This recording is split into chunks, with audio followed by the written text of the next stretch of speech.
Hi, this is Michael Venus in San Francisco.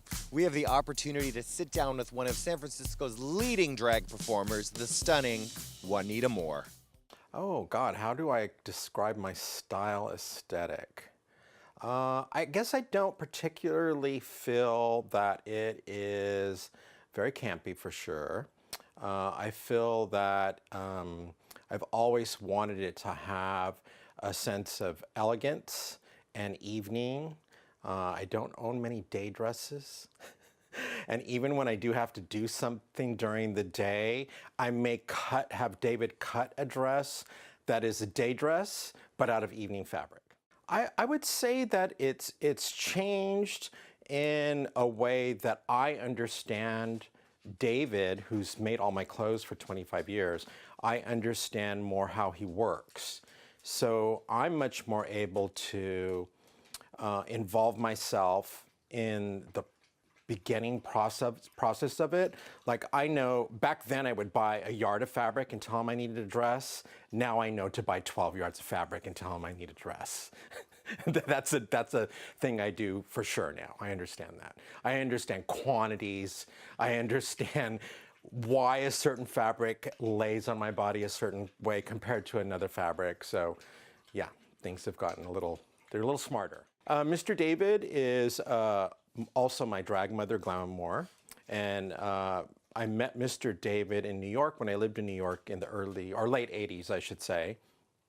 And I had went there on vacation to consider moving there from San Francisco, and saw Glamour Moore performing.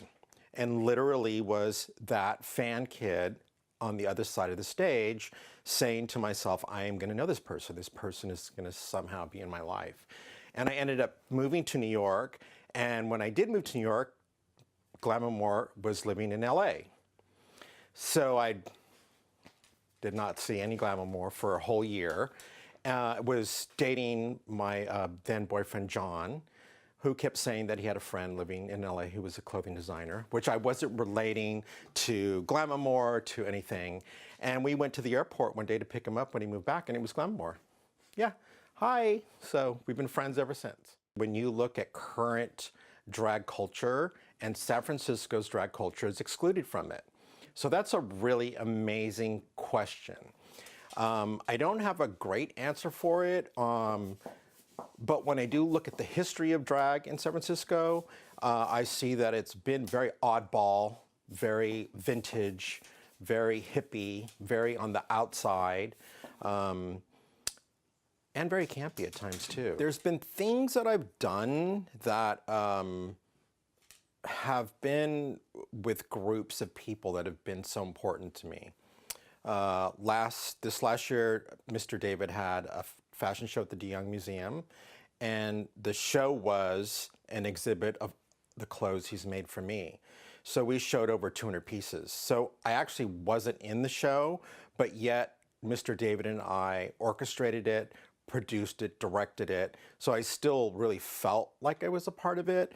And for me, it was important because it showed my relationship with Mr. David, not only as a muse and designer, but as friends, and how we've built things. Performances that I've done. See, sometimes it's performances I feel like the audience was more excited about than I personally was, or that I didn't think was going to be a great number, and the audience went berserk for it. One of those numbers was when I did Put It in Your Mouth at Tranny Shack, dressed as Snow White, and I had a little dwarf do a rap. And, you know, it started off being just such a stupid number to do together with me and my friend Rusty. And then on stage, the audience went bananas, like crazy, crazy, crazy. So there's that. There's that when the audience loves it more than you even thought about it. This past weekend, I did a really awesome number at the Strand Theater downtown, and it's a number that I've been doing for about 10 years, but I felt like all the pieces came together to make it the magic that I was hoping would happen. So my annual Pride Party started out because I felt as though my friends and my community that I am a part of weren't being represented. And it was the parade and Pride itself was becoming very corporate and money influenced, which it still is.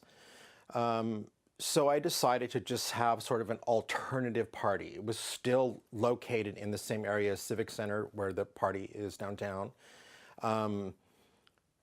And it's grown. It's grown to be a really important party that supports local nonprofit events, but also it's touted as being the most fabulous party of the year. So there's that. Philanthropy in my life in San Francisco has really grown into a big part of who I am. I care about my community, I care about the city, and I especially care about the underdog. And I'm a big fighter for something that needs light shined on it, that you know, isn't doing great in our community.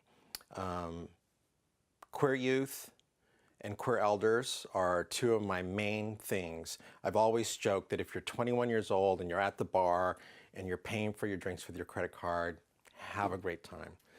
But if you're 16 and you're just getting to San Francisco and you don't have a place to go, I've seen so many kids, this has been an oasis to come to for so long, since the 70s. This was the place to come to if you were queer. Now, in this day and age, in San Francisco, as expensive as it is, you can't come here and survive. You can't come here with a savings of $300 or $500 and make it, which that probably happened in the 70s. So for sure that happened, even though I know money's different, but it doesn't happen like that anymore. And I've seen a lot of kids come here with dreams and hopes and watch them slide into trying to survive, which does involve hustling, it does involve drugs, it involves a lot of things that aren't always healthy when you're that young. And queer elders, our elders in our community to me are so important because A, they're invisible, and they're invisible to other queers, which is really disappointing. And it's also, again, money. It's expensive to live here. And as you get older, your budget is so tight that it's hard to stay here. And when you're 80 and queer and living in San Francisco and have lived here through the 70s, through the 80s and AIDS, you probably, A, don't have family because you probably left your family in the 70s. Your friends are probably dead. So and now you're becoming invisible as you're an older person. So that's an important group to me that needs support, companionship, dinner, all those things.